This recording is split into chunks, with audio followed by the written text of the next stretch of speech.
Boa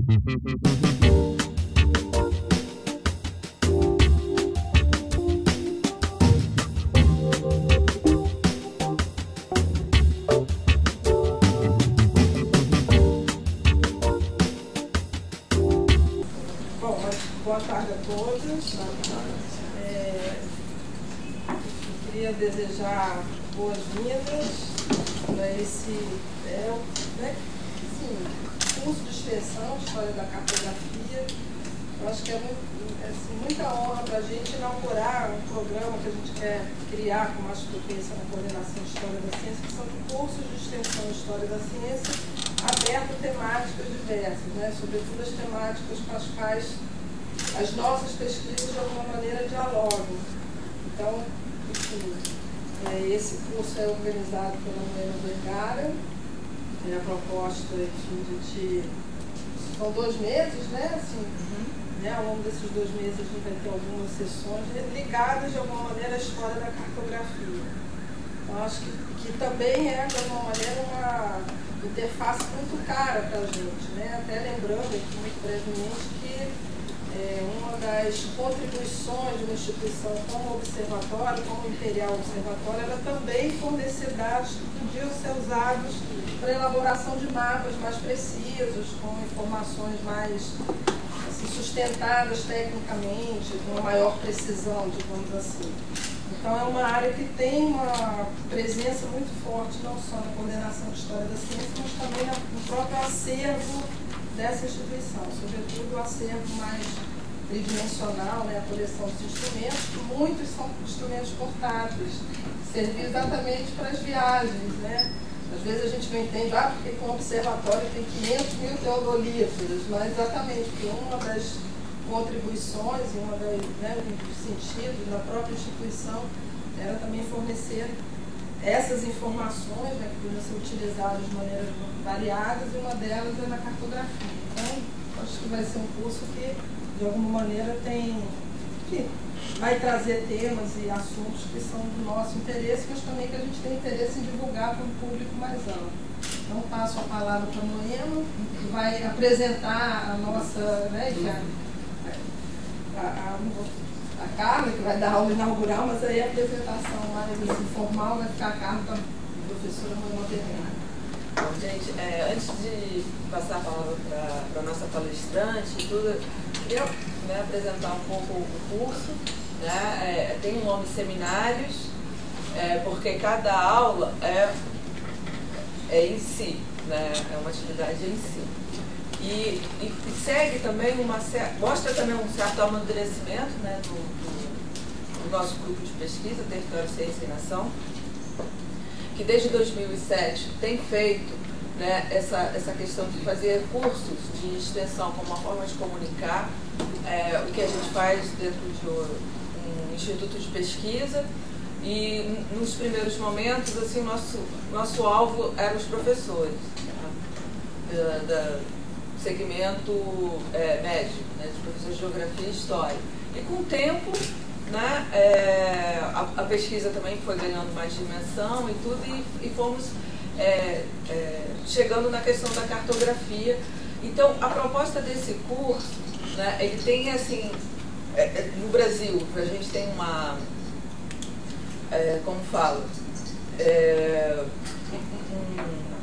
uma reflexão na história da ciência e uma tradição já bastante consolidada, com orientações, revistas da história da cartografia. Mas esse link entre história da cartografia e história da ciência ainda está por se fazer de uma maneira mais densa.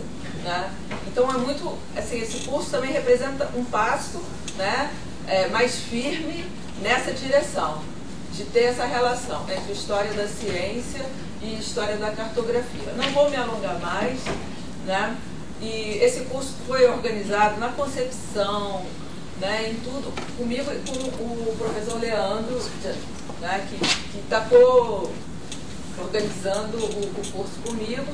E eu vou passar a palavra para ele falar um pouco da estrutura. Obrigada. Boa tarde a todos. Acho que a Heloísa e a própria Maia vão falar um pouquinho. a gente pensou justamente esse curso em encontros semanais, né, um encontro por semana, em que cada palestrante vai abordar questões relacionadas à história da cartografia. Então, nosso objetivo, na verdade, é levantar um conjunto de questões, um conjunto de reflexões acerca tanto questões conceituais, questões como também o Elô falou, técnicas de demarcação, de formação cartográfica, de inscrição cartográfica, discutir ideologias geográficas a partir também da cartografia, discutir conceito de nação também a partir da cartografia. Então é um grande esforço de fazer um diálogo entre história da ciência, história social da cultura, história das relações internacionais também, conceitos como soberania, territorialidade, tudo isso vai estar permeando as palestras que a gente organizou. Outra questão que a gente também gostaria de destacar a gente buscou sempre o diálogo entre diversos campos de saber. Então teremos geógrafos, teremos historiadores, pessoas que estudam engenharia cartográfica. Então, essa diversidade também foi uma das preocupações que a gente buscou no desenvolvimento do curso. A programação, né, vocês se inscreveram no site, a programação já foi ser consultada, e a gente vai emitir um certificado ao final, né, com mínimo de 75% de presença, para aqueles que se inscreveram. A gente vai passar uma lista de presença, a gente vai cruzar com a lista de inscrições, e caso alguém não possa, em algum dia vir, que esteja muito enrolado, a gente tem transmissão ao vivo.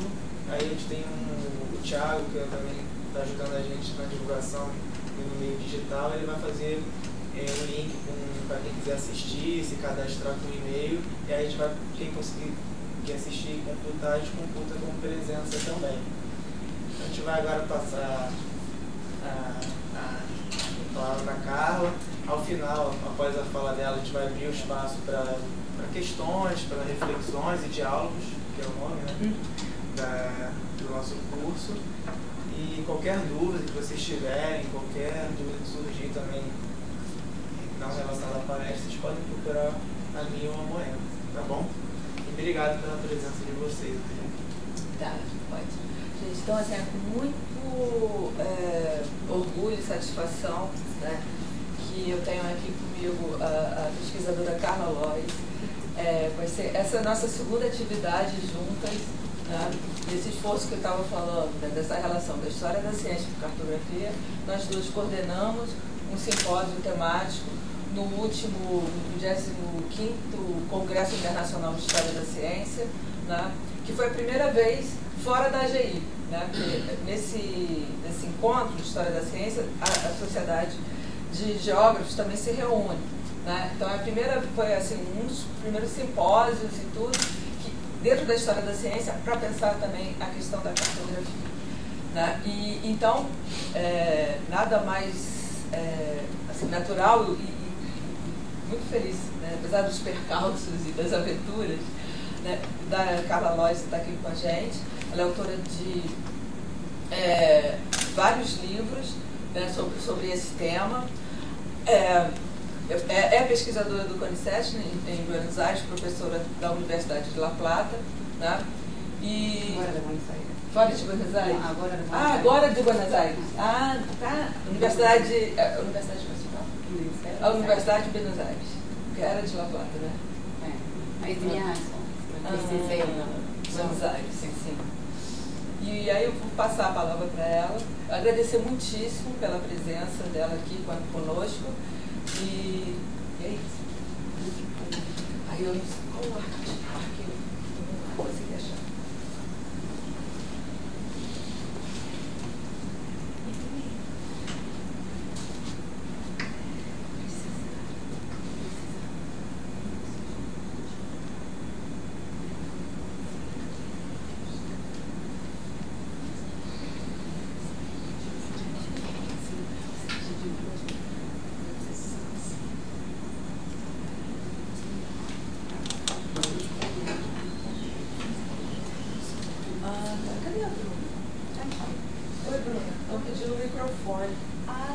uma transmissão ao vivo não vai captar o som.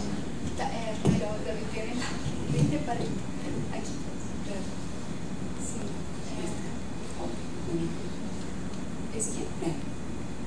Obrigada.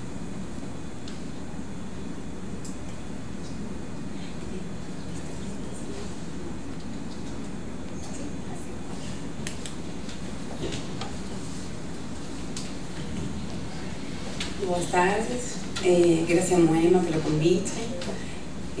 Estou muito feliz de estar aqui, mas eu me sinto muito mais cómoda falando em espanhol quando tenho que explicar coisas mais sofisticadas que a conversa diária.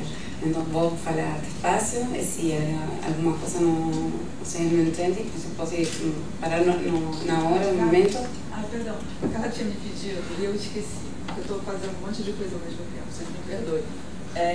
Perguntar para vocês se vocês se incomodam dela fazer a apresentação dela em espanhol e falando com calma. Tudo ok? Mas se alguma coisa não fica clara, já interrompi, não problema. Voy a presentar una parte de un trabajo mucho más extenso sobre la historia territorial de la Argentina, o sea, la formación del territorio en el periodo de la independencia, sobre todo en el siglo XIX, y la relación entre esa historia territorial y la historia de la cartografía.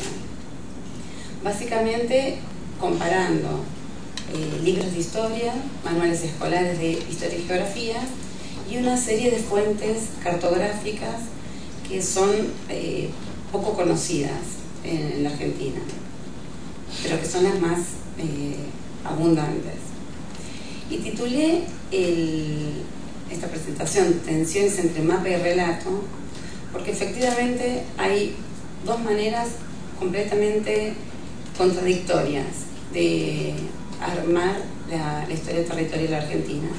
Por un lado hay un relato que conocemos todos y que aprendemos desde temprano en la escuela, que es que la Argentina siempre perdió territorios, y que o por guerras o por arbitrajes internacionales, pero hay una frase típica que es el desmembramiento del Virreinato de Río de la Plata. Este es un esquema que grafica un poco ese relato, ¿no? Cómo la Argentina se fue contrayendo, pero parte de una falacia, que el primer mapa que muestran, en realidad tampoco es el Virreinato de Río de la Plata, porque está incluyendo el Virreinato del Alto Perú, pero gráficamente tiene el efecto de reforzar una manera de contar la historia argentina y específicamente la historia territorial, que es a expensas de los países vecinos, siempre creando enemigos en los países vecinos. Es una historia muy xenófoba en ese sentido.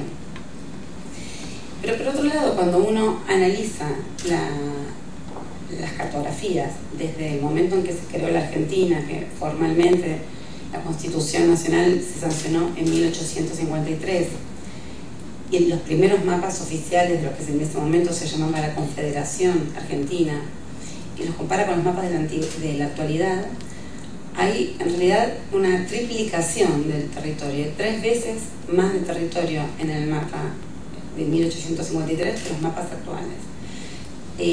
Aparentemente esa contradicción de los relatos, uno hacia la expansión territorial y otro hacia la contracción, pasan inadvertidos entre la mayoría de las personas que siguen reclamando anexión de territorios. El caso más conocido en la actualidad es el de Malvinas, ¿no? Pero no es el único. Entonces, yo busqué aleatoriamente alguna expresión actual donde aparezca esta manera de expresar el determinismo territorial, que se supone se basa en el principio jurídico del utis possidetis, que es que todo lo que era español pasa a ser argentino. El único detalle es que el imperio español en América se desmembró en 8 estados diferentes. Entonces no hay ninguna razón para suponer que todo el imperio hispánico debía transformarse en lo que hoy es la Argentina. Pero eso se asume como un a priori, no está fuera de discusión, y la comparación es efectivamente Portugal y Brasil, ¿no? Como que no hubo una fractura territorial del paso del periodo colonial al periodo republicano, y por qué en el caso de la Argentina sí. Y para demostrar lo contrario, o sea, sobre lo primero hay un montón de ejemplos, algunos voy a traer después, que fue mucho más difícil y que en realidad sigue siendo algo muy contestado. Demostré que hubo 3 momentos en el que el mapa oficial de la República Argentina fue fuertemente modificado. Los mapas oficiales, como muchos de ustedes sabrán, buscan ser figuras estables, ¿no? No debería haber 2 mapas oficiales de un país que difieran en el recorte, en la silueta territorial, y sobre eso existe el famoso giro mapa logotipo que acuñó Benedict Anderson cuando publicó la 2ª edición de su libro Comunidades Imaginadas, para explicar el origen del nacionalismo en los estados nuevos, ¿no? Como en estados nuevos, no en estados históricos que vienen de reinos como Francia o Inglaterra, como los estados que se forman a lo largo del siglo XIX tienen que crear estrategias para formar ciudadanos que tengan ese sentimiento de nacionalidad. Una de esas instituciones que Benedict Anderson denomina claves para formar la nacionalidad es el mapa. El otro es el censo y el museo, que no son temas que voy a abordar ahora. Entonces, efectivamente, se puede reconocer que los mapas de Argentina fueron relativamente estables durante largos periodos de tiempo, pero hubo momentos en que esa figura se alteró, y estos 3 momentos, debería agregar uno, que lo voy a mencionar, pero que prácticamente no existe cartografía sobre eso. Yo acabo de decir que la Argentina se formó en 1853 con la sanción de la Constitución Nacional, pero Buenos Aires no adhirió a la Constitución Nacional, y eso es una historia bastante poco conocida, que después de ciertas negociaciones fallidas y una guerra que Buenos Aires perdió, en 1860 recién Buenos Aires se agrupa el resto de las 14 provincias, de las 13, las 14 son con Buenos Aires, que formaron originalmente la Confederación Argentina y más tarde la República Argentina. Pero sobre eso prácticamente no hay cartografía, porque fue un periodo bastante corto, pero debería mencionar eso como una primera modificación del mapa oficial. Pero después hay 3 momentos en los que se agrega, digamos, una pieza al rompecabezas del mapa nacional. El primero ocurre en un periodo relativamente largo,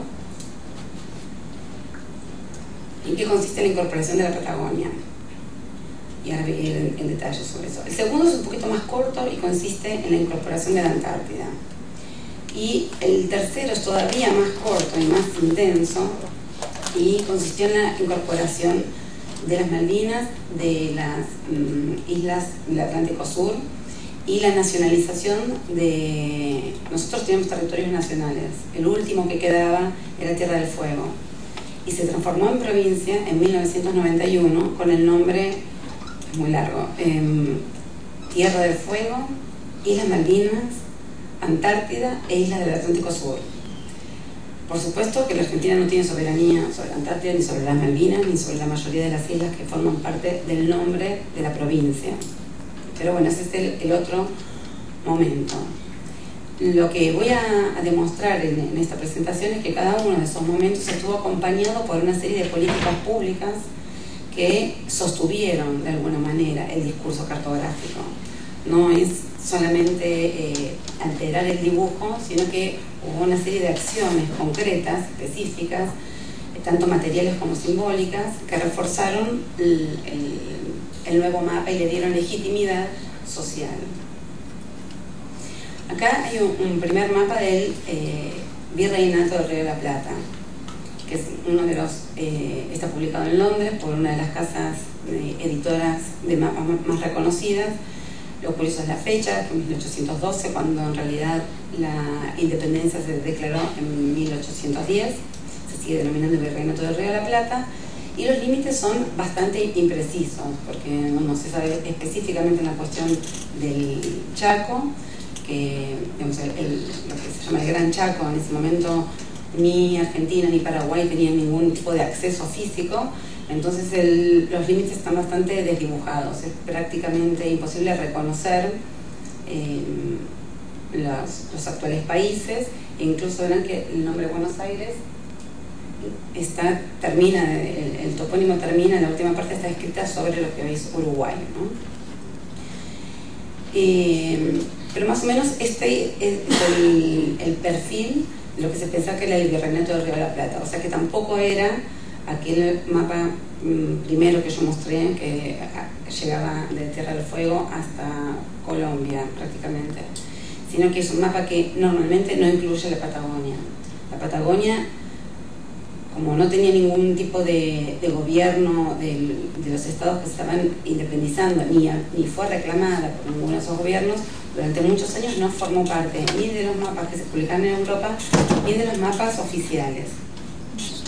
Acá es otro ejemplo, cuando los países empiezan a ser reconocidos como tales, como independientes, que hay una manera de representarlos con los nombres modernos, pero también con los nombres antiguos. Ahí hay un error en el subtítulo, porque en el título dice Bolivia or Upper Perú, o sea que es Bolivia o Alto Perú, que es una combinación del nombre moderno con el nombre colonial. Otro nombre que tuvo la Argentina es de Provincias Unidas, que tampoco estaba muy claro hasta dónde llegaban. No eran las reales provincias, pero muestra de alguna manera el caos del mapa político que se veía en ese momento. Las informaciones eran muy confusas. Todos estos eran los insumos con los cuales después las élites nacionales, locales, van a tener que elaborar sus propios mapas. Otro de Chile y Virreinato del Río de la Plata. Lo mismo, lo que me interesa más notar de acá es que ninguno incluye la Patagonia. Y algunos también dicen en el título y Patagonia. Bueno, esto voy a pasar rápido. Acá tenemos el primer mapa que se elabora después de la independencia. En realidad se publica por primera vez en Londres en inglés. El autor es Goodwin Parish, es un cónsul que pasa mucho tiempo en la Argentina y, enterado de la independencia, viene a buscar información para, durante el periodo colonial, todas las colonias hispánicas tenían un monopolio comercial con la metrópolis española. Entonces empieza a surgir un conjunto de obras geográficas de descripción, de relevamiento, inventario de recursos para potenciales inversores, en este caso ingleses. Y este es el primer atlas y descripción geográfica de 3 volúmenes que paga el gobierno nacional. Es el primer atlas oficial de la República Argentina. De todos modos fue publicado en París y en francés, y tampoco tiene la Patagonia. Y más que eso, la Patagonia figura en una de las láminas como, no sé si está, como territorios indígenas del sur, y la lámina del Chaco figura como territorios indígenas del norte. O sea, no son reconocidos como parte de la Confederación Argentina, sino que son añadidos como los territorios adyacentes, igual que hay mapas de Uruguay y de la Capitanía de Chile, que todavía se llama Capitanía de Chile y no República.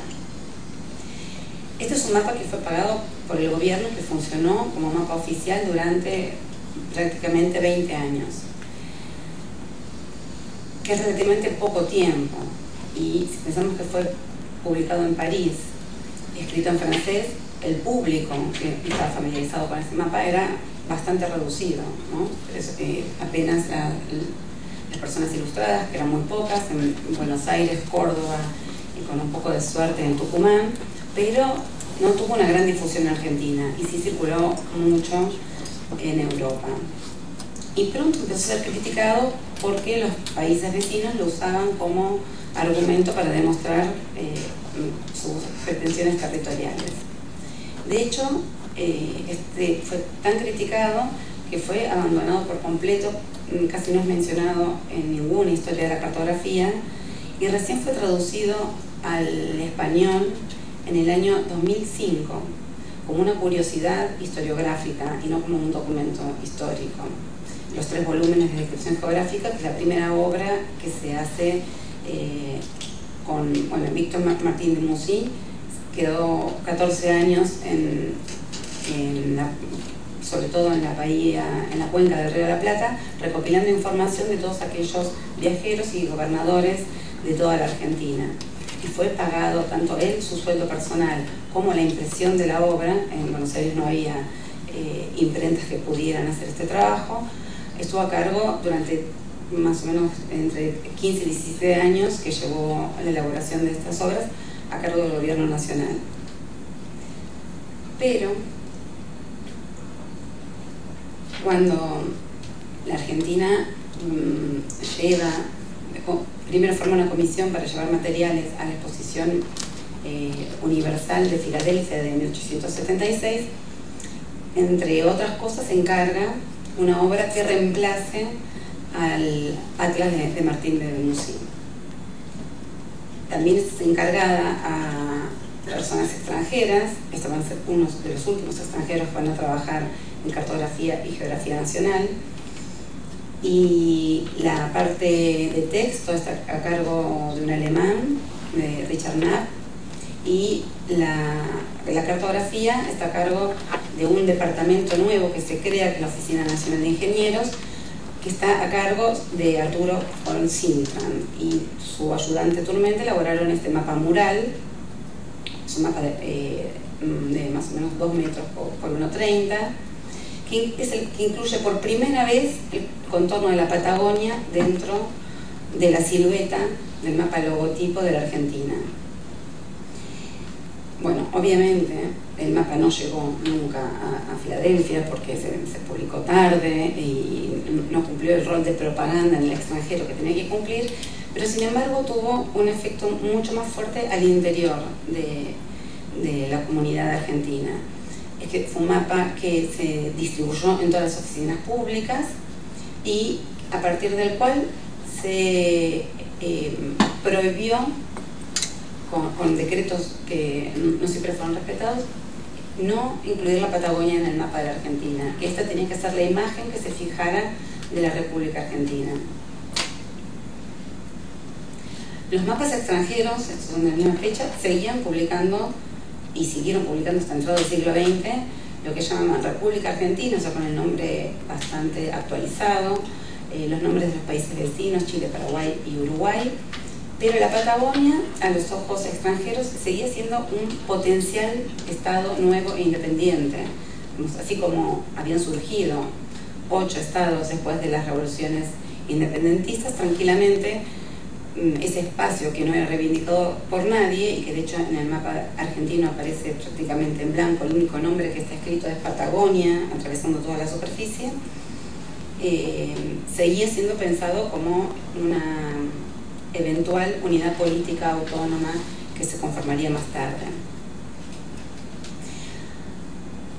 Y al igual que en casi todas las naciones latinoamericanas, en el momento de los centenarios de las independencias se desarrollaron las exposiciones nacionales, que eran alguna réplica adaptada de estas exposiciones universales y básicamente tenían la intención de demostrar el progreso, ¿no?, que se había logrado desde la autonomía política.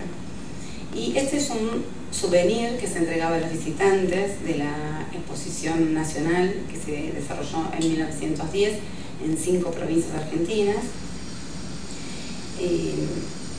Un mapa desplegable, también de tamaño mural, donde en el verso tenemos una serie de información estadística y descriptiva sobre el territorio, los recursos, la población, la composición de la población, la producción agrícola, la producción ganadera, las exportaciones, la publicación de libros, la población alfabetizada, porque lo que ocurre en este periodo entre, digamos, este mapa de 1875 y este mapa de 1910 son dos cosas fundamentales. Una es lo que se conoce como la campaña del desierto, que es que efectivamente Buenos Aires, aprovechando que Chile estaba ocupado en una guerra en el norte, decide ocupar militarmente la Patagonia y emprende una de las campañas militares más violentas hacia el sur, exterminando a una cantidad impresionante de indígenas. En realidad llega hasta la provincia que acá aparece en azul, ¿no? Pero simbólicamente, y dado que Chile no logra consolidar su posición en la Patagonia, simbólicamente es la incorporación de toda la Patagonia al dominio de la soberanía argentina. En la práctica, la línea de Fortines y el acceso real llegó más o menos hasta ahí, y por eso habrán visto que la división política que le sigue está siguiendo líneas rectas que se corresponden con los paralelos. En este mapa se ve perfectamente, porque eran tierras inaccesibles. No eran del todo desconocidas, porque había muchos relatos de viajeros que habían aportado información, pero eran inaccesibles y se forman entidades políticas que son meramente simbólicas, que se llaman gobernaciones, que van a ser más tarde los territorios nacionales y mucho más tarde, recién en la segunda mitad del siglo XX, provincias.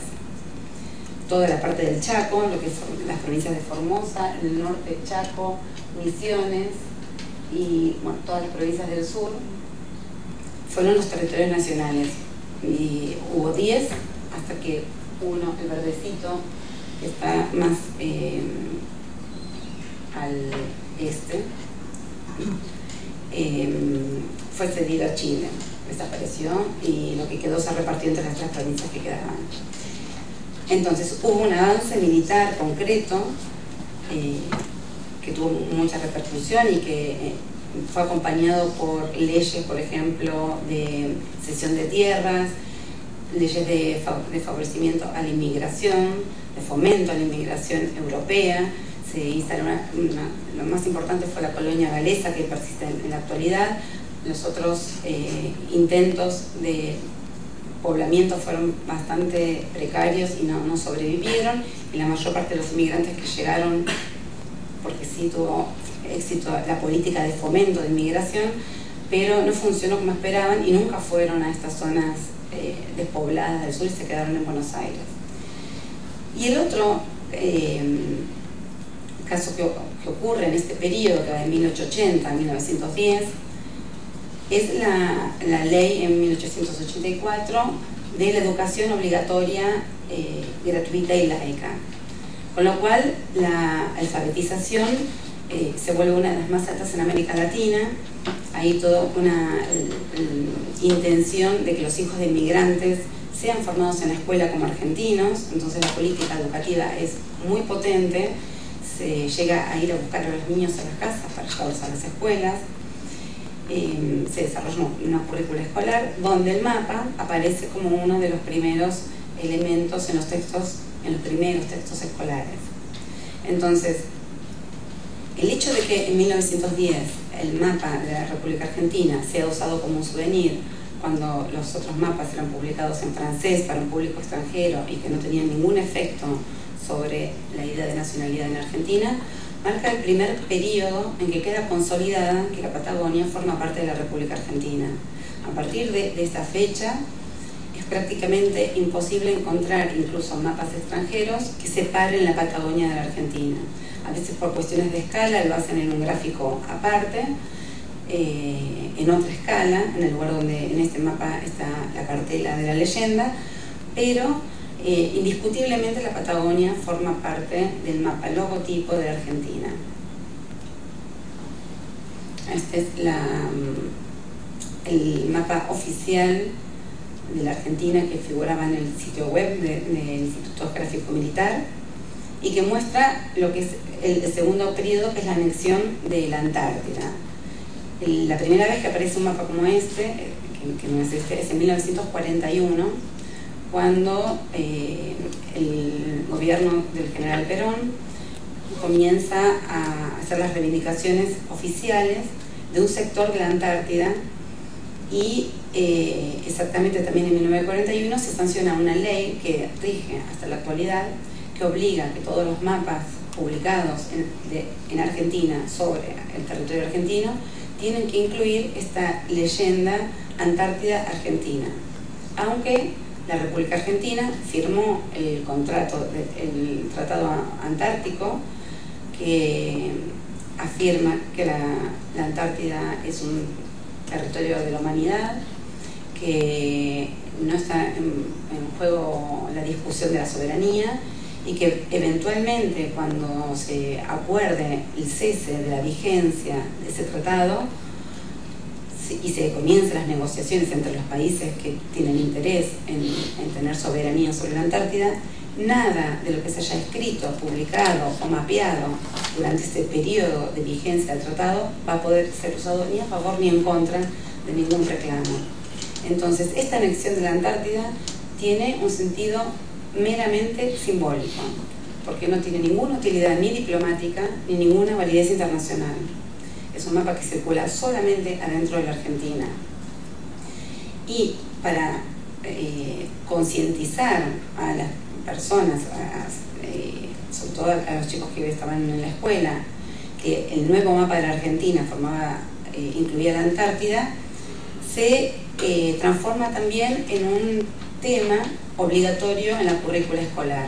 Estos son 2 manuales escolares donde la Antártida aparece como tema separado, como un tema independiente en los libros de geografía, y acompañado por los respectivos mapas. El mapa que ven a la izquierda prácticamente va a desaparecer porque no refuerza el logo, y en la actualidad está prohibido publicar un mapa que represente también las reivindicaciones de otros países. Efectivamente no se puede hacer. Y eso es reforzado por los textos escolares. Este es un texto de geografía del mismo autor, que bueno, en la actualidad los libros escolares son libros de editorial, una editorial, y muchos autores colaboran, pero en esta época eran libros de autor. Y uno de los libros que más circulaba es de este autor de origen italiano, Nino Pastore, que en sucesivas ediciones fue cambiando el vocabulario con el que se refería al estatus político de las Islas Malvinas y de la Antártida. Primero, que en 1939 reconoce el dominio británico, y por otro lado usa el nombre Falkland Island, que existía en los mapas, se publicaba con este nombre, a veces poniendo los 2 topónimos, y a veces solamente el de Falkland, que es el más popular y sigue siendo en la actualidad. Pero el año siguiente cambió posee por se atribuye, restándole legitimidad a esa posesión. Unos años después dice que la Argentina tiene derechos que no se pueden poner en duda sobre esos territorios en cuestión. Ya en ese momento está oficializada el reclamo internacional sobre el sector antártico, y en el 47 directamente lo que escribe es una mentira, ¿no? Porque dice que ejerce autoridad, y eso no ocurrió nunca. Lo que sí tiene la Argentina son bases científicas, y también la tienen otros países, y conviven perfectamente en el mismo territorio, pero lo que se usa como argumento es que la Argentina puso en 1904 la primera base científica, que es la base Marambio. Pero en la práctica eso no significaba ningún acto de soberanía, ni fue realizado como tal, ni siquiera en el momento fue reivindicado como un acto de soberanía. Y simultáneamente se elabora una serie de decretos, finalmente la ley que acabo de mencionar, la de 1941, donde se dan fijando las pautas que tiene que tener el mapa para que sea exactamente así. Y no es para que lean en detalle estos textos, pero del primero quiero destacar que el énfasis de la legislación está puesto en los mapas con fines educativos, porque se supone que son los que tienen mayor impacto en la creación de la identidad nacional. En el segundo, la prohibición de publicar mapas que sean diferentes. En el tercero, de los que menciono acá, la propiedad intelectual del mapa se le atribuye al Estado, o sea, así como cuando alguien escribe un libro y quiere registrarlo en la Cámara de Autores, lo que se realiza en el año 40 es asegurar que el Estado es quien posee la propiedad intelectual del mapa, no como objeto científico, sino como discurso. En 1941 es la ley que dice que todo ese control lo va a hacer la institución creada a tal fin, que es el Instituto Geográfico Militar, y en 1946 todas estas legislaciones se reescriben en un decreto que se hace circular en particular en las escuelas. Entonces hay una intervención poderosa de control sobre la cartografía, mientras que por otro lado hay un discurso de que la cartografía es un dibujo científico, incontestable, basado en mediciones que no pueden ser cuestionadas por los ciudadanos normales.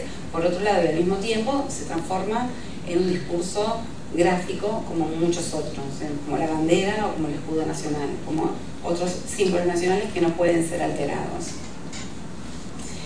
Y la Antártida sigue apareciendo de manera recurrente, no sé si está como tema. Esto es una publicación para niños, Villique, una publicación que se publicó durante 100 años, muy popular, semanal, que si bien estaba pensada para el ocio de los niños, para el tiempo libre, tenía una sección que acompañaba con algunos ejercicios o algunas informaciones escritas en un tono, se supone, más entretenido que los manuales escolares, acompañando los temas que se iban dando en la escuela. Entonces habían páginas que se dedicaban a primer grado, segundo grado, historia, tanto con temas como por grado escolar. Pero esto es de 1951. En esa época la revista se publicaba casi toda en blanco y negro, porque era muy caro publicar en color. Sin embargo, en este número vemos que en la página central, en doble página, publican a color el mapa de la Antártida, lo que en ese momento se usaba para desprender de la revista y utilizarlo como un póster. Eso ocurría también en las fechas patrias, se hacía con la figura de algunos próceres o con algunos otros eventos históricos. Normalmente esta doble página central se utilizaba para extraer de la revista y usarla como póster tanto en el ámbito doméstico, en la casa, como en el aula, en la escuela. Esta es una publicación que se llama Argentina, dedicada a la familia. Ese tipo de publicaciones que incluyen, bueno, como los suplementos que ahora acompañan los periódicos, los suplementos que venden el domingo, que tienen recetas, moda, datos sobre deportes, o sea, misceláneas. Y este número, esta es la portada del número 5, que decide incluir el mapa de la Argentina con la Antártida en rojo. En la fotografía no salió, pero incluye una flecha en un costado que indica, no sé, 5.000 no sé cuántos kilómetros, y en la contratapa, donde se explica el significado, la importancia de por qué este diseño de tapa, dice explícitamente que es fundamental que los ciudadanos sepan y conozcan la extensión inmensa del territorio argentino. Entonces acá, en estos pocos años, que son los años del gobierno peronista, hay una serie de inputs para hacer de la Antártida también otro mapa logotipo, añadido al mapa logotipo de la Argentina, pero también reconocible como una pieza autónoma y separada que queda adherida al mapa oficial. Y esto se hace con legislación, se hace cambiando la currícula escolar, usando medios de difusión pública como las revistas para niños y las revistas para la familia. Desde distintos ángulos se refuerza la idea de que la Antártida es argentina y que es así. Y aunque parezca mentira, hace muy pocos años fui a dar un seminario a Ushuaia, a Tierra del Fuego, y en parte del seminario comenté esto de la Antártida y habían personas que no sabían que la Antártida no era argentina. Esto hace 4 años, personas formadas, universitarias en un curso de posgrado, no tenían ni idea que la Antártida no era argentina, ni sabían que existía una cosa como el Tratado Antártico, ni mucho menos al día de hoy. Tal vez en Misiones se puede suponer que no lo sepan, pero es prácticamente inconcebible que en Tierra del Fuego no tengan idea que no hay nada argentino en la Antártida y menos soberanía. Y el tercer momento es el de las Malvinas, ¿no? Esto es un texto escolar, un cuaderno escolar escrito por un niño, donde se inventan apresuradamente algunas historias sobre el breve periodo en el que algo parecido a la Argentina tuvo un pie sobre las Malvinas, que ocurrió solamente un par de meses en el año 1833. Y en realidad fue un gobernador que mandó, el gobernador de Buenos Aires, como mencioné antes, primero que la República Argentina no existía, empezó a existir en 1853.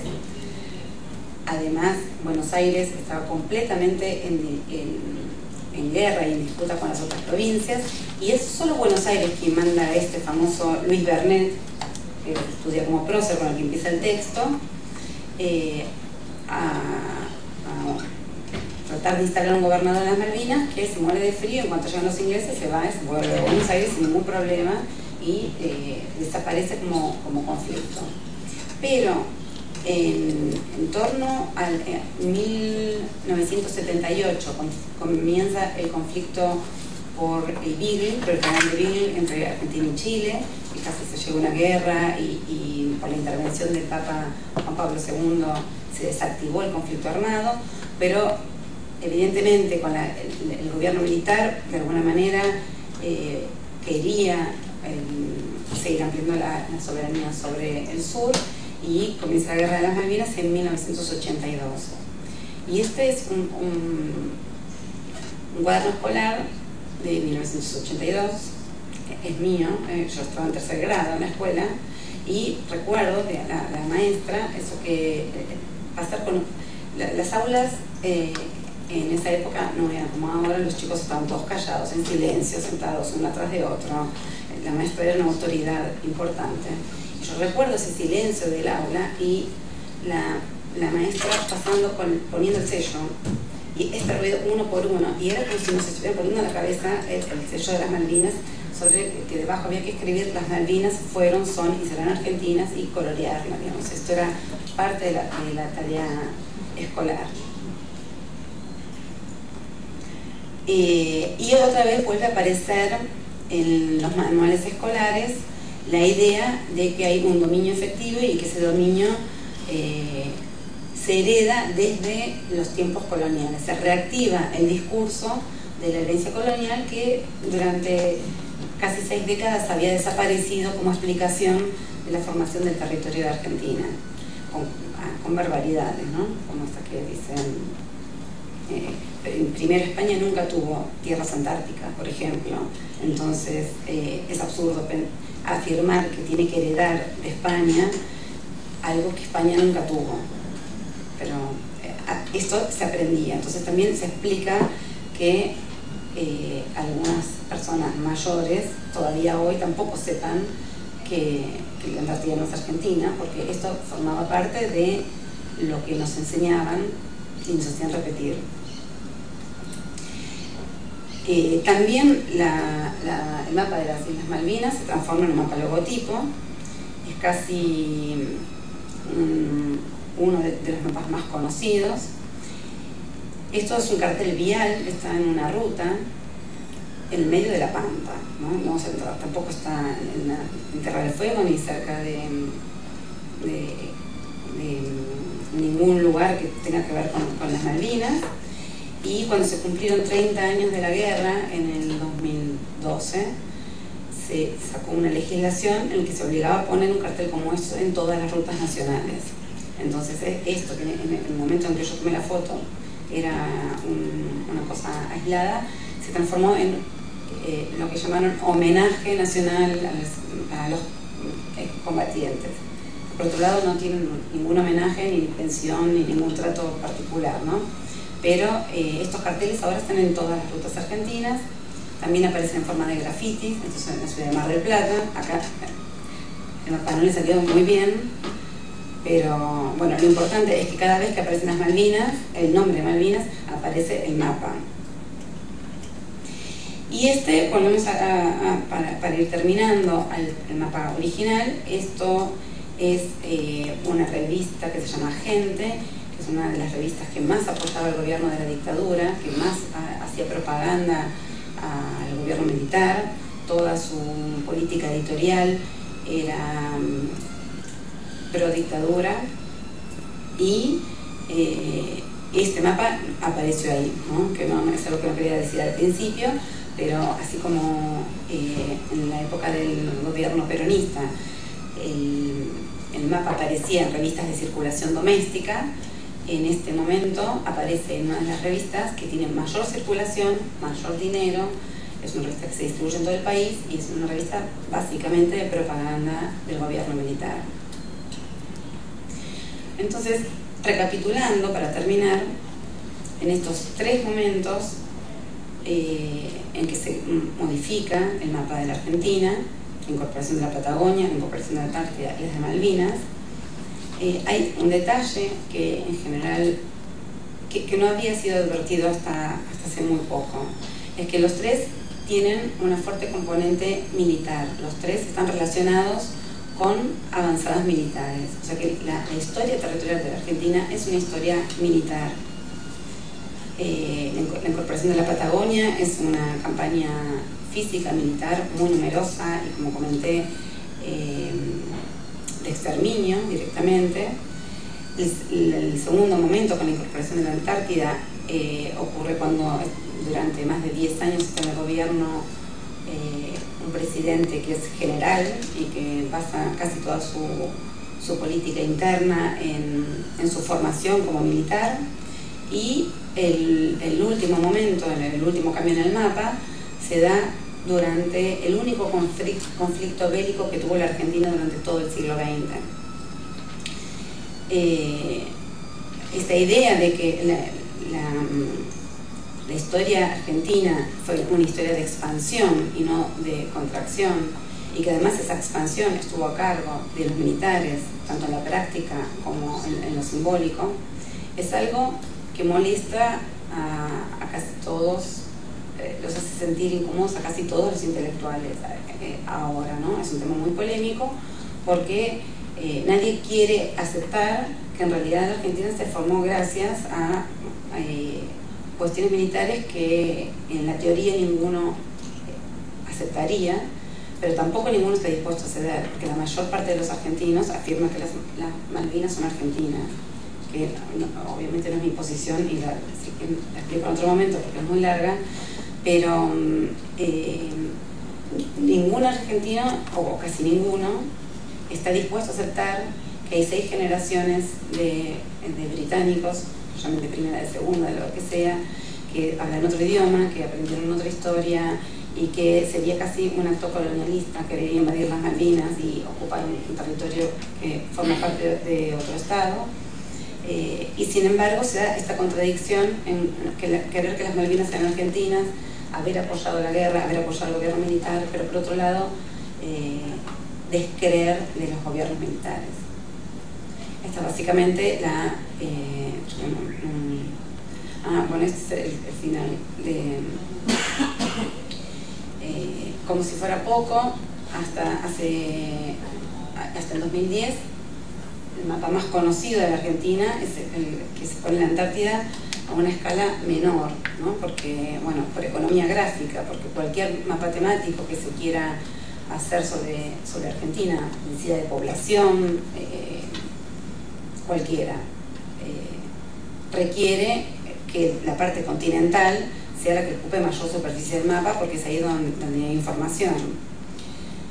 A partir del 2010 hay una ley obligatoria que el mapa oficial tiene que tener esta composición gráfica, sobre todo en la escuela, lo cual genera una polémica porque los maestros están de acuerdo, en demostrar que lo que está escrito es toda la argumentación de por qué el mapa debe ser así, y en síntesis es que los argentinos no tienen conciencia de la extensión del territorio, y que si no tienen conciencia no lo van a defender, y que si no lo van a defender nos van a seguir robando territorios, y etcétera, etcétera. Todo ese discurso de la pérdida se reactiva de una manera bastante violenta con una ley obligatoria que, por un lado, implica que en todas las oficinas públicas y en todas las escuelas públicas y privadas el gobierno ha impreso ese mapa de distribución gratuita, pero se plantea un problema con los manuales escolares, porque usar ese mapa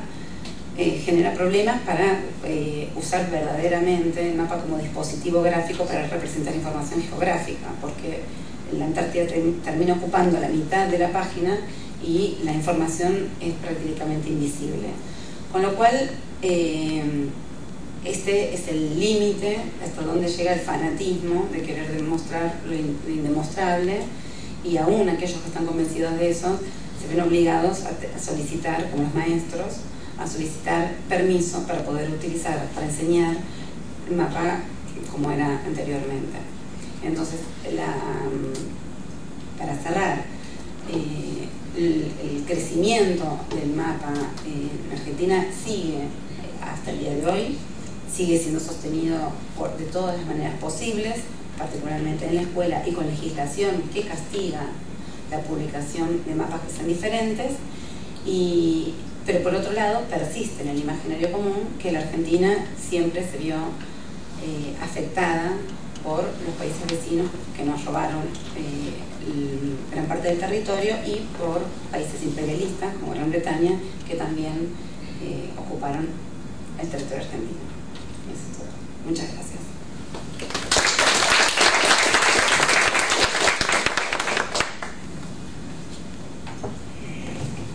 Obrigado, Carla, pela palestra. Com certeza, questões que você abordou aqui vão voltar ao longo do curso de extensão.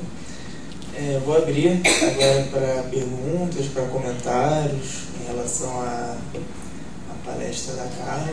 Fiquem à vontade agora. É um momento também muito importante para a gente.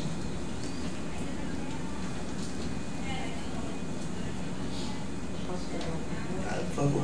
Então, a senhora afirmou que não concorda que as Malvinas fossem argentinas, né? Para não se ignorar as gerações de britânicos que viviam na ilha. A senhora mostrou bem a campanha feita pelos argentinos a respeito disso, mas para mim não ficou claro qual seria o principal argumento dos argentinos para crer tão fortemente que é deles. É só a questão da aproximação territorial? Bueno, ese es uno. No solo la proximidad, sino que las Malvinas están en la misma plataforma continental que tiene la Argentina, ¿no? Que emergen de la plataforma continental que acompaña toda la costa atlántica de Argentina. Eso es cierto.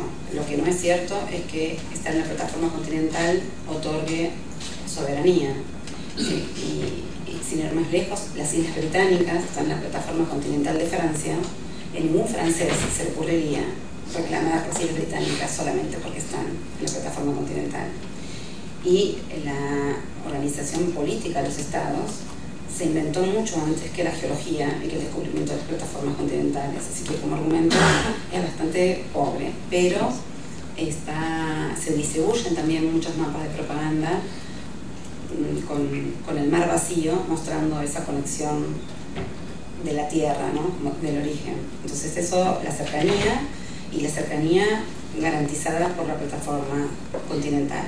Y el otro punto es la historia, es la aventura de Luis Bernet, que fue 2 meses a las Malvinas, y que efectivamente se fue porque llegaron los británicos. Ahí no hubo guerra, no hubo nada, pero el momento, en las Malvinas fueron ocupadas por franceses, por holandeses, por españoles, por británicos y por argentinos. En la historia argentina solo se cuenta el episodio como si antes de 1833 no hubiera ocurrido nada. De hecho, el nombre Malvinas viene de Malouins, que es un nombre que inventaron los franceses en el momento en que ocupaban las islas. Los españoles la vendieron. O sea, la historia de las Islas Malvinas es bastante más compleja que lo que se incorpora en la historiografía nacional y con lo que se usa para justificar. Y entonces la mezcla de estos dos argumentos, el histórico, digamos, y el geológico, más la sensibilidad que quedó después de la guerra, hace que hoy sea un tema casi imposible de debatir públicamente. Las personas no están muy dispuestas a discutir, a poner en discusión la soberanía efectiva. Y ante la ONU, Argentina tiene un reclamo en la Comisión de Descolonización, justamente, lo cual me parece todavía más contradictorio. Y Argentina hace muchas acciones muy provocadoras para demostrar que las Malvinas son argentinas. Por ejemplo, cuando fue el Mundial, viajaron una serie de hombres que no eran los jugadores de fútbol de verdad y filmaron una publicidad en que entrenaban en las Islas Malvinas y ponían que íbamos a ganar porque habíamos entrenado en territorio nuestro. O sea, fue un escándalo internacional. Y por otro lado, en la ONU, Argentina cuenta con el apoyo de países tales como Venezuela y algunos otros que no me acuerdo cuáles, un poco por solidaridad latinoamericana, ¿no? Y eso le da alguna fuerza a la pervivencia del reclamo. Argentina no renuncia al reclamo de las Malvinas.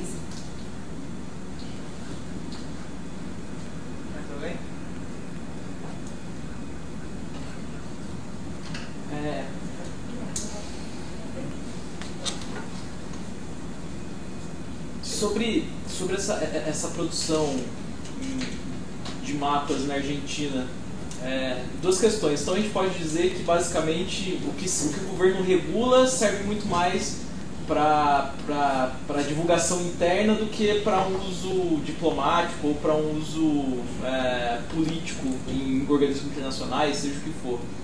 E segundo, como é que está a geopolítica argentina nesse contexto aí, né? Assim, eu sei mais ou menos que o início de geopolítica argentina começa com Carlos Badia Malagrida, que é um cônsul espanhol que está ali na Argentina, né? Mas qual que é a relação dos geopolíticos argentinos que estão pensando o território argentino na época e essa produção de mapas? Dá para fazer esa análisis? Por un lado, tenés razón, esos mapas son absolutamente de uso interno, no son aceptados en ningún lado. También, por ejemplo, hace unos años hubo una campaña de Pepsi que regalaba globos terráqueos inflables. Estaban en español, pero decían Islas Falklands. Entonces fueron retenidos en la aduana hasta que hicieron unos stickers y pegaban arriba Islas Malvinas. O sea, la Argentina no tiene muchos argumentos para sostener fuera de la Argentina estos mapas y no circulan, la verdad es que no circulan. Y los países vecinos no siempre ponen las Malvinas tampoco. Y lo de la geopolítica es un poco más complicado, porque, como bien mencionás, la geopolítica en un momento estuvo liderada por intelectuales, que podemos criticarlos, sus posturas y sus argumentos, pero era gente formada. Hoy por hoy es gente más política que geo, entonces están muy dispuestos a alinearse detrás de la política exterior de la Argentina. Prácticamente no hay publicaciones geopolíticas.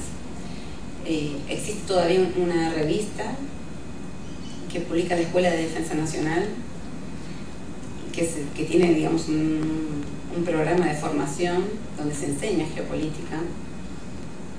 Cuando yo era muy joven, antes de graduarme, trabajé secretaria de ese profesor en la Escuela de Defensa Nacional, y lo que ellos definen es que la geopolítica no forma parte de la geografía, sino de las ciencias políticas, y hacen un claro posicionamiento sobre que los argumentos geográficos hay que adaptarlos a lo que precisa la política.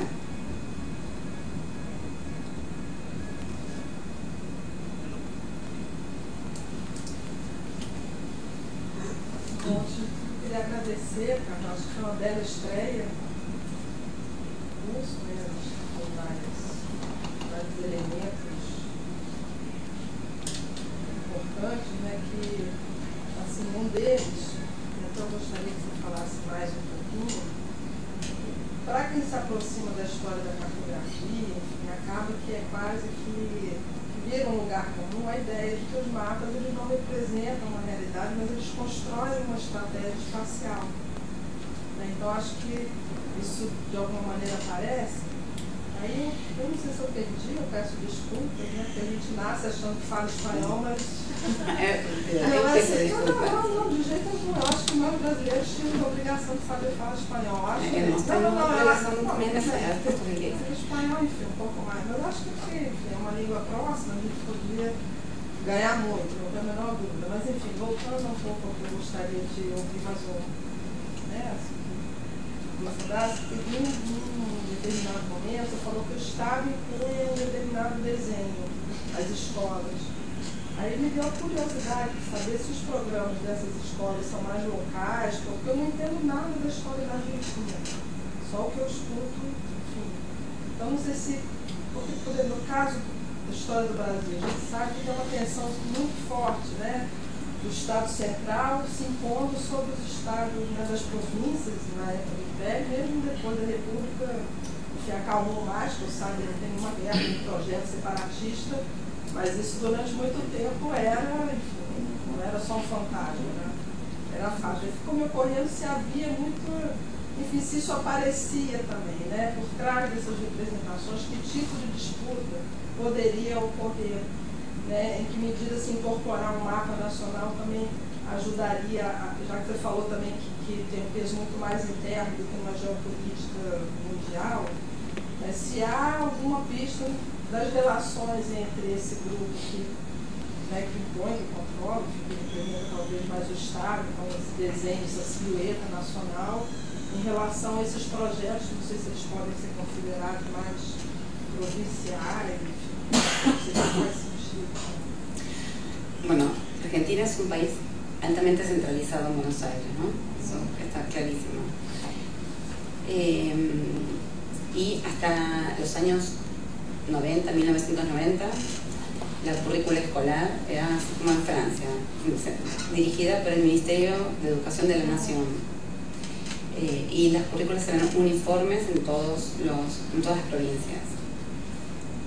Los mismos, se utilizaban, por ejemplo, los mismos textos escolares. El Ministerio de Educación todavía hoy compra una partida de libros y distribuye en ciertas escuelas, ¿no? Cuando hubo la descentralización, cada provincia podía generar sus propios contenidos. Entonces lo que hubo en ese momento fue un desarrollo de contenidos locales y menos de Buenos Aires, son muy antiporteños, pero todos están de acuerdo con esta silueta nacional, ¿no? Porque esta idea de la pérdida, del temor a la pérdida y la xenofobia es compartida por todos los argentinos por igual. Entonces, sí hubo un cambio en relación con Buenos Aires, pero no en relación a la silueta general del mapa o poner en cuestión la idea de que la silueta, bueno, el logotipo debe ser así. También es cierto que tienen un margen de acción, porque estas son leyes nacionales que no se pueden modificar, y el nombre de la provincia de Tierra del Fuego incluye la Antártida y eso no se puede modificar por más que se quiera, ¿no? Entonces hay, por un lado, la falta de interés de poner eso en cuestión, y cuando eso se hace, o cuando yo lo hago, por ejemplo, genera polémicas importantes, ¿no? Incluso con colegas con los que estamos de acuerdo en casi todas las otras cosas, pero es un tema muy compartido. La idea que el territorio no se puede perder ni se puede ceder. Entonces, sobre el mapa general no hay ningún interés en modificarlo. Y si se modifica, tiene que ser para más, ¿no? Para crecer más, no para perder. Eu também queria pegar uma carona na pergunta dela. A Matilde levantou primeiro. Você falou que nesses 3 momentos, né, os militares têm um papel na conformação dessa silhueta argentina. Mas de que forma que os governos civis também absorveram isso e tomaram isso como parte do seu discurso? Por exemplo, essa lei já é de 2010, não é mais um governo militar, e ainda assim ela está tomando um discurso que vem de governos anteriores. Como é que esses governos, os governos civis da Argentina, passaram a absorver isso de uma forma, sei lá, crítica, ou sem questionar tanto o fundamento disso? Me encantaría saber por qué. Yo puedo dar mi explicación. Yo sigo sin entender por qué justamente no se pone en cuestión que es una historia construida a partir de acciones militares, y por qué no se pone en cuestión. Uno de los últimos decretos del último presidente militar, Piñón, el de la guerra, que tuvo que dejar el gobierno y dar paso a la democracia, fue ampliar la ley esta del mapa y decir que esa prohibición se hacía extensiva a todas las descripciones textuales también. No se podía dejar de poner que las Malvinas eran argentinas. La cuestión, me parece a mí, pasa porque la formación escolar naturaliza esta narrativa territorial. Entonces no hay ninguna crítica, se forma parte de algo que suponemos que siempre fue así. Es muy fuerte el impacto de la escuela, de la formación escolar, de las ideas geopolíticas que se cuelan en los mapas para crear un imaginario geográfico perdurable. Me voy a permitir un comentario. En otro trabajo que hice lo que llamé una encuesta visual. Lo hice en 10 provincias argentinas. Entregué una hoja en blanco y pedía que dibujaran el mapa de la Argentina y que pusieran el lugar anónimo, ¿no? Pero que del otro lado pusieran la provincia, el lugar donde estábamos haciendo eso, y la edad. Y tomé 700 muestras que más o menos están distribuidas proporcionalmente con la población, o sea, 40% en el área metropolitana de Buenos Aires, más o menos las distribuí homogéneamente según el patrón demográfico de la Argentina. Y bueno, además de observar que hay un punto de vista local, por ejemplo, los de Tierra del Fuego hacían la isla de Tierra del Fuego mucho más grande, no pequeña como es. Noté que los grupos de edades dibujaban los mapas según lo que habían aprendido en la escuela. Por ejemplo, los que habían ido a la escuela primaria en los años del gobierno peronista, cuando se incorporó la Antártida, ponían la Antártida. Ahora los chicos la ponen menos, la ponen, pero menos. los que eran mayores nunca ponían la Antártida. Después de la Guerra de Malvinas, los que fueron a la escuela después de la Guerra de Malvinas hasta la actualidad suelen poner las Malvinas. Hay una correspondencia bastante lineal entre la manera de dibujar el mapa y lo que aprendieron en la escuela, los contenidos estos que se volvieron fuertes, sobre los que se insistió en esos periodos que señalé. Por eso creo que el impacto de la forma de describir el territorio y de contar la historia territorial, sobre todo en la formación inicial, en la escuela primaria, tiene una duración muy perdurable en el imaginario geográfico, porque aún a medida que pasan los años, la figura del mapa, el logotipo, se va simplificando, va tendiendo a una figura geométrica casi triangular, pero los elementos como las Malvinas o la Antártida siguen aparecendo. A senhora comentou sobre as fronteiras, mas não falou sobre a questão da disputa do território uruguaio com o Brasil. Também existe uma disputa. Eu tive ano passado no Colônia de Sacramento e procurei me informar como é que eles percebiam essa região. E a maioria tem um sentimento de autonomia muito forte. Tipo assim, eu não sei se é construído recentemente, né, porque as pessoas, como eu falei, não estavam naquele momento, mas eles, tipo assim, um sentimento de autonomia em relação ao Brasil e à Argentina é muito grande.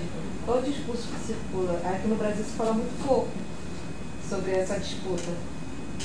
E na Argentina se fala alguma coisa? Tipo assim, eu só falo que carona, porque não faz parte da sua... No, en Argentina el tema fronterizo más caliente y que sigue vigente es con Chile.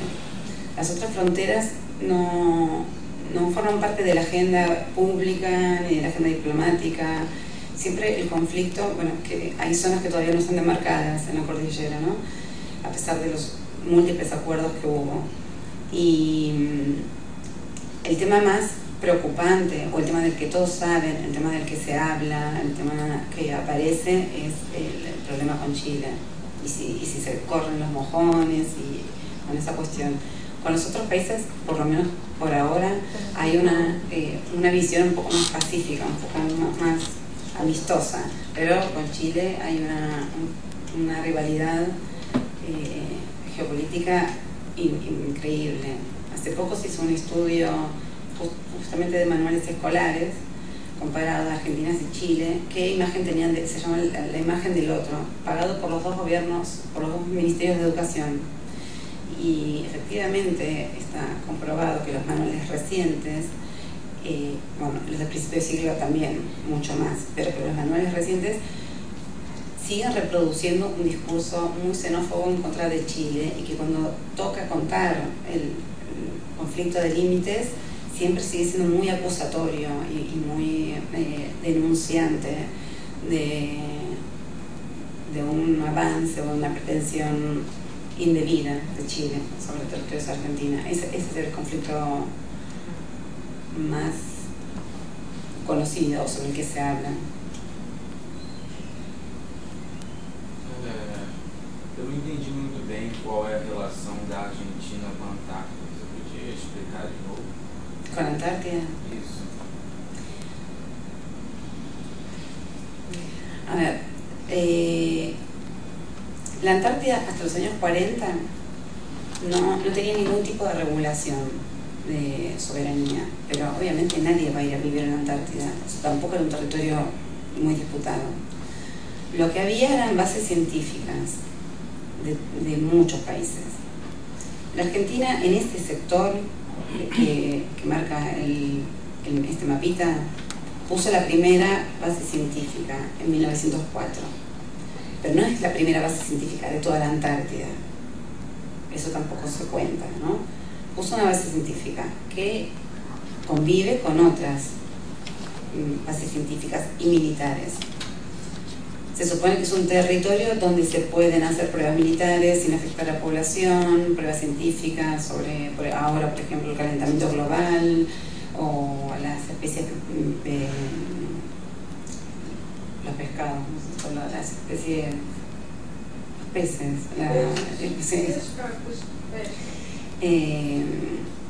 hay muchos biólogos que trabajan en la Antártida en periodos cortos, no más de 4 meses, tienen que salir, etc. En los años 40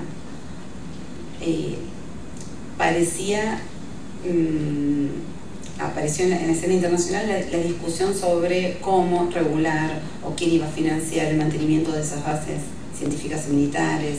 Se empezó a discutir en la ONU. Entonces, la Argentina presentó un reclamo sobre una porción que es este triángulo, la Antártida. O sea, que ese debe corresponder a la Argentina por, otra vez, la cuestión histórica, haber puesto la primera base científica, y por la proximidad y la cantidad de kilómetros y la cercanía con Argentina. Entonces muchos otros países hicieron también lo mismo, ¿no? De hecho, este mismo sector está siendo reclamado por 7 otros países. No exactamente el mismo, pero se superpone con el reclamo de otros 7 países. Cada país tiene un criterio diferente para reclamar. Algunos solo reclaman tierras, porque abajo del hielo hay tierra diferente del continente ártico, que no tiene, es puro hielo. Otros usan paralelos, determinado paralelo, pretenden la soberanía. En fin, hay una serie de criterios diferentes que están disponibles en Wikipedia, ¿no? Eso, lo asombroso es que no es un secreto de Estado. En el año 59, cuando esto parecía que podía generar algún problema más serio, se firmó el Tratado Antártico, que declara oficialmente que la Antártida es patrimonio de la humanidad y que nadie tiene derecho a reclamar nada sobre la Antártida, que es de todos. Argentina es la sede de la firma del Tratado Antártico, es donde en teoría se reúnen. Primero lo firmaron, creo que 16 países, y ahora prácticamente todos los países que habían hecho algún reclamo sobre la Antártida aceptaron el Tratado Antártico. Y en su artículo 4 dice que nada de lo que se publique, sobre todo mapas, ¿no? Durante la vigencia del Tratado Antártico, puede ser utilizado como documento probatorio de antigüedad, de reclamo o algo así, que no va a servir, porque lo que va a servir es la letra firmada, el documento jurídico, así que se firmó, no un mapita que publicó alguien en cualquier lado del planeta. Entonces, esto es completamente inútil, pero forma parte del imaginario expansivo. No hay ninguna razón por la cual la Argentina deba querer tener la Antártida. Apenas puede con las provincias que tiene, no sé para qué quieren más, si no logran gestionar bien el territorio y la población que vive ahí. Pero forma parte de esta idea que si hay un territorio disponible, hay que desearlo, digamos, hay que quererlo y hay que conquistarlo. Pero no hay otra relación específica. Bom, queria agradecer, gostei bastante da palestra. Acho que assuntos que envolvem a América Latina tem que sempre aparecer mais nas nossas discussões. Fiquei curioso em relação à bibliografia. Assim, você comentou Benedict Anderson, né? Comunidades Imaginárias, por fora daquela questão mais do imaginário nacional. Queria saber se tem autores argentinos, ou da geografia, ou da história, que se detêm ao tema. En los últimos años hubo bastante desarrollo de esto de historia de la cartografía desde una perspectiva más crítica, que revisa la relación entre los mapas y los procesos históricos que acontecieron simultáneamente, para poner en cuestión sobre todo los tratados de límites. Y hay mucha bibliografía reciente. En Colombia, por ejemplo, es uno de los países que más produce dentro de esta perspectiva. Lo de Benedict Anderson es más bien una referencia teórico-conceptual, ¿no? Y hay otras también, más europeas y norteamericanas que latinoamericanas. Lo que hay en América Latina hay mucho estudio de caso.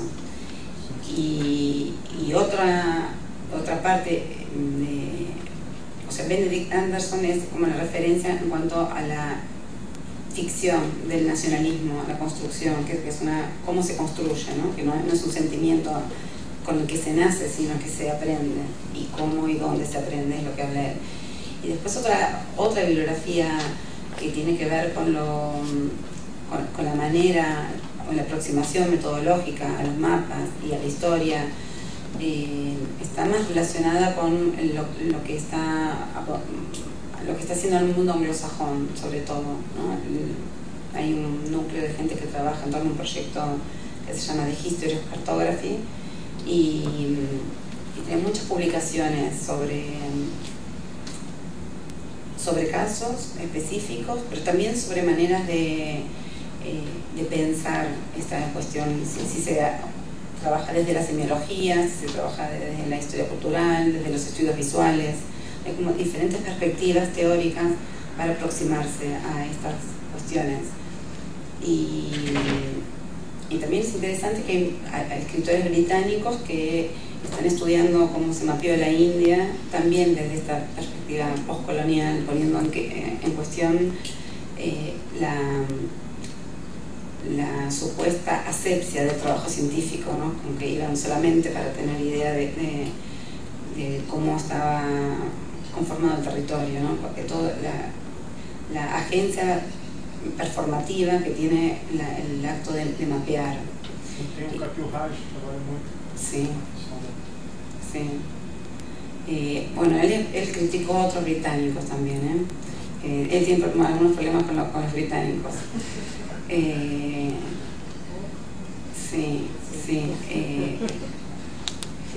Estuve con él recientemente, no me acuerdo dónde. Creo que acá, creo que en Río de Janeiro. Sí, sí. Es de ahí que estaba. Y estuvimos hablando de esto, porque uno de mis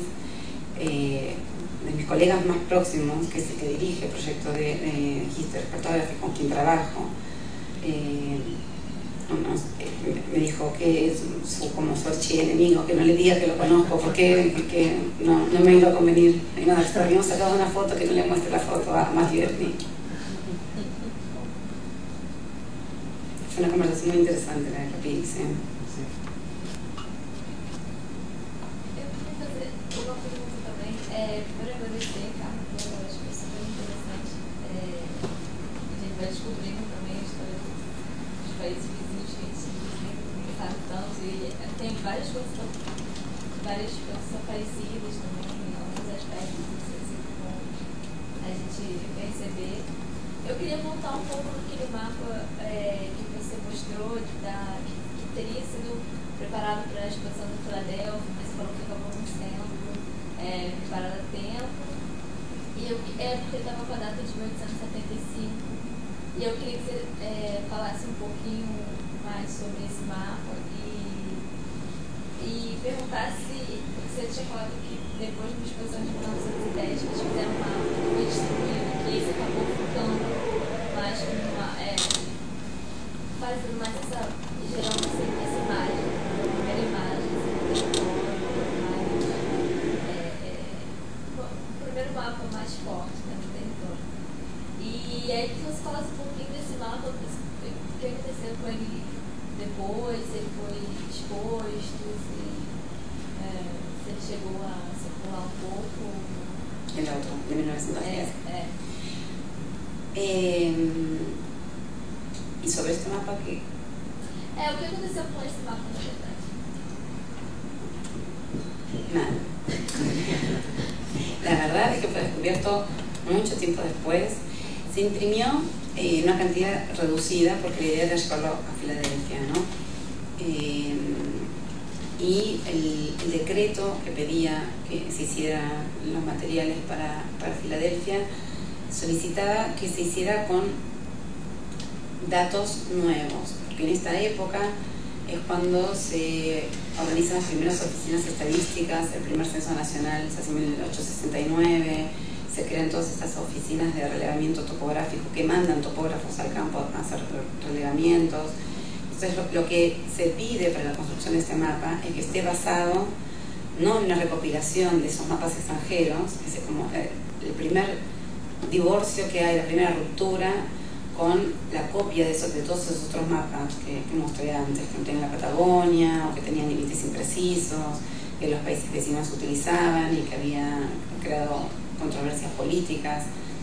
Entonces acá se pide, la peculiaridad de este mapa es que se pide que esté basado en datos elaborados por oficinas públicas, que más tarde ese pedido va a alcanzar a los responsables. No se va a admitir que trabajen profesionales extranjeros, porque se considera que pueden deliberadamente omitir cosas o hasta hacer errores para sus propios intereses. Casi todos los que trabajan son alemanes en la cartografía argentina. La mayor parte de los que vienen a trabajar y a formar a los que van a reemplazarlos son de origen alemán. Y también en esta época, en el año 1884, se crea oficialmente el Ejército Nacional, ¿no? O sea, la profesionalización del ejército. Antes eran milicias provinciales que se unían o se peleaban cuando convenía. Cuando se crea el ejército, como parte de la profesionalización, la creación de la carrera militar, la currícula de la Academia Militar está exactamente copiada de la Academia Militar de Berlín. Es igual. Solo que cuando los alemanes estudian ruso, los argentinos estudian alemán. Pero las mismas horas de equitación, las mismas horas de matemática, las mismas horas de dibujo, distribuidas en la misma cantidad de años. Es impresionante porque está verdaderamente copiado. Entonces acá todavía esa fase donde vienen los alemanes a entrenar a los futuros científicos, a crear oficinas científicas en Argentina, pero la circulación de estos materiales, de todos estos materiales, es muy pobre, porque acá la idea era convencer a los países extranjeros que la Argentina era un país, primero, aunque era algo que todavía estaba un poco en duda, y la forma que tenía, hasta dónde llegaba. Pero finalmente no había solo 2 escuelas en Buenos Aires. No había público para estas cosas, no había prensa escrita, entonces no había un interés en hacer esto. Se imprime en la penitenciaría, en la cárcel. No hay muchos medios para trabajar sobre cartografía, ni tampoco mucho interés, porque la verdad es que las cosas se decidían de otra manera, los límites, por ejemplo. Lo que ocurre en todo este periodo, y que termina con el otro mapa, con el de 1910, no quise decir que fue el primer mapa que era así, sino al revés, que para 1910 ese mapa ya estaba lo suficientemente difundido, sobre todo por la educación, que ya te llevaba 3 décadas de educación obligatoria, o sea que ya había por lo menos 4 generaciones que habían ido a la escuela. Entonces ese mapa era reconocible, era muy reconocible. Recién ahí se puede hablar de mapa logotipo. Para mí esto no es un mapa logotipo en términos de Anderson, porque nadie lo reconoce. Una de las frases con las que Anderson define un mapa logotipo es primero que está por todos lados y después que es fácilmente reconocible. Lo que ocurre con estos primeros mapas es que no decían mucho y eran bastante distintos y no tenían ese otro efecto de este mapa que resulta familiar y obvio para la sociedad, para la gente que concurría a esto. Y el otro hecho de lo que preguntás, si prestas atención a la cartela, está en blanco, porque ese era el mapa base y después se ponía, si se ponía para la educación o para no sé qué, el destinatario del mapa se agregaba. O sea, este era como un mapa base que se usó de propaganda en distintos ámbitos, en publicaciones. Pero en esta versión que tengo yo, el texto está en inglés. Hay otras versiones con el texto de reverso que está en castellano. El mapa en sí se publicaba en español, pero este texto está claramente usado también para la propaganda, ¿no? Argentina trabajó mucho para promocionarse como país.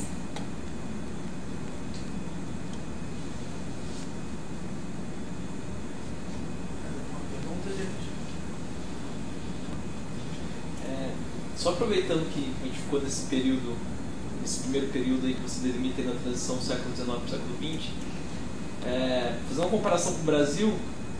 No Brasil se tinha uma produção de mapas, principalmente ligados aos engenheiros militares, ali caminhando no fim do século XIX. Inclusive o Brasil faz um mapa também para a exposição da Filadélfia, né? E nesse mapa há referências negativas às áreas a serem incorporadas definitivamente. Então há referências negativas aos sertões, né, como espaços vazios ou como áreas de índios bravios que atrapalham a navegação. Então há essas referências, né, nos mapas brasileiros.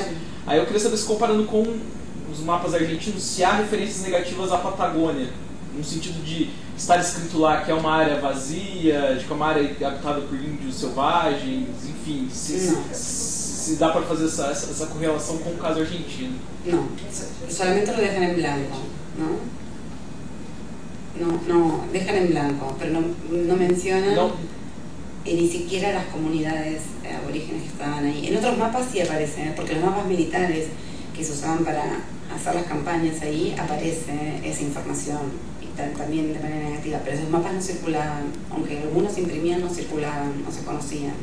En estos mapas de propaganda no, se deja en blanco, pero más adelante se empiezan a inventar ríos o se empiezan a trazar límites para llenarlo, para que no exista tanto contraste entre, se nota que se conoce, aunque ahí no se ve tan bien tal vez, hay mucho contraste entre la densidad iconográfica de la parte superior del país y de la parte inferior. Entonces lo que sí va cambiando es que se lo va rellenando y se inventa una división política para que la Patagonia no siga siendo llamada Patagonia, y para que esté dividida en fragmentos de tamaños equivalentes al resto de las provincias, para que tenga cierta homogeneidad visual. Quedaba lo mismo poner 2, 3 o 4, pero para que quedara bonito, digamos, ¿no? para que no llamara la atención, para que no quedara como un gran espacio que podía separarse o que podía ser ocupado. Ese tipo de estrategias sí se dan, pero no nada negativo, y mucho menos en los mapas que se usan de propaganda, nunca. De hecho, el mapa de Demosí es criticado por haber reconocido explícitamente la presencia de los indios. Es algo que había que esconder en los mapas, ¿no? Más que mostrar.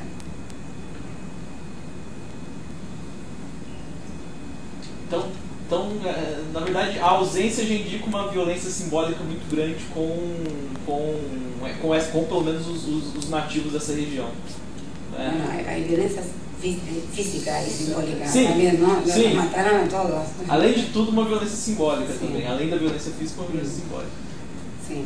Bueno, de hecho, no hay un reconocimiento. Ahora está bastante de moda, digamos, como tema, tanto en la academia, entre los antropólogos, como a partir de ciertos casos de extracción de la minería, y hubo unos casos conflictivos donde las comunidades aborígenes que viven todavía en esos lugares exigen mantener la propiedad colectiva de la tierra en el estado. Hay estas disputas actuales que están ocurriendo hoy por hoy, pero por ejemplo, es muy difícil que encuentres un libro escolar donde mencionen algo que tenga que ver con la composición de la población actual relacionado con los indígenas. Lo que sí hay son mapas históricos donde se ponen todos los lugares donde había indígenas, pero como si eso hubiera pasado y hubieran desaparecido en realidad, porque nadie dice que los mataron, nadie explica qué pasó, nadie dice nada de eso. O sea, el mapa histórico con los mapuches, los araucanos, los comechingones, los tobas, los zonas, pero después no se sabe cómo se pasa a este mapita, bueno, sí, que no tiene ningún indígena, no se sabe qué pasa en el medio. Y otra anécdota con esto de las Malvinas, cuando mi hijo tenía 10 años tenía que hacer una tarea escolar en grupo sobre las Malvinas. Y él obviamente sabía todo lo que yo pienso. Le dije, no, vos haces la tarea con tus amigos, hacer lo que tengas que hacer y decir lo que tengas que decir. No es el momento ni el lugar para que vayas a pelear con la maestra. Entonces, cuando volví me pregunté, ¿y terminaron? No. Y yo me enojé. ¿Cómo que no terminaron? Te dije que tenían que terminar y que no se iban a ir hasta que no terminaran. Y dice, no, es que hicimos toda la historia, pero no encontramos el momento en que volvieron a ser Argentina después de la guerra. Y dije, es que no volvieron a ser Argentina. A ellos, cuando tenían que investigar y buscar la información, encontraban todo lo que había pasado hasta la guerra. Y me dice, pero no encontramos cómo es que volvieron a ser argentinas. Porque les enseñan que son argentinas y que en la guerra los ingleses las robaron, las recuperaron. De verdad que hasta para un chico suena, un niño de 10 años es capaz de darse cuenta que hay una incongruencia en la manera que están contando la historia. Bueno, entonces, que por arte de magia, por Dios. Bueno, con lo mismo pasa con los indígenas. Hay cosas que de golpe desaparecen. Hay agujeros en la historia argentina y en la historia de la cartografía argentina que es curioso que hayan llamado tan poco la atención en académicos, ¿no? Es muy curioso que no se haya estudiado antes esto.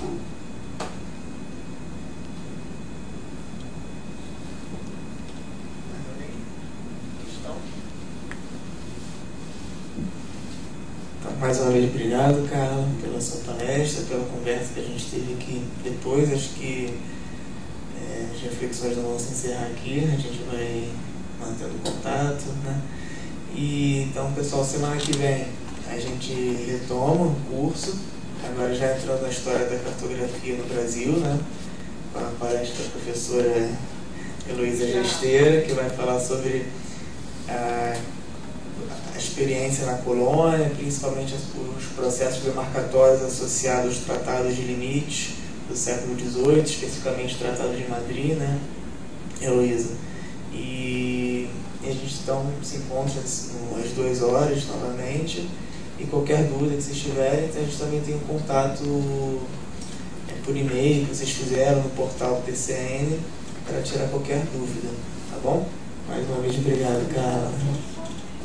Muito rapidamente, te agradecer também em nome da direção do MASP, pedir desculpa, porque são tantas mensagens. Então, tinha um convite de fato oficial da manhã, onde a gente fazia a abertura, e a Heloísa, que é a diretora, ela está de férias, então ela não está aqui, enfim, só porque eu tenho certeza que ela teria um prazer, enfim, saber também que estava correndo esse encontro, acho que é um tema que ela acaba passeando, então só para reforçar. Um agradecimento institucional. Sim, não falou isso. Obrigada. Obrigado, pessoal. Todo mundo assinou a lista de presença? Ainda não. Tá aqui na frente, tá? Obrigado, boa tarde. Tem um cafezinho. Tem um cafezinho, tem uns biscoitinhos também. Quem quiser vir falar com a Carla também agora.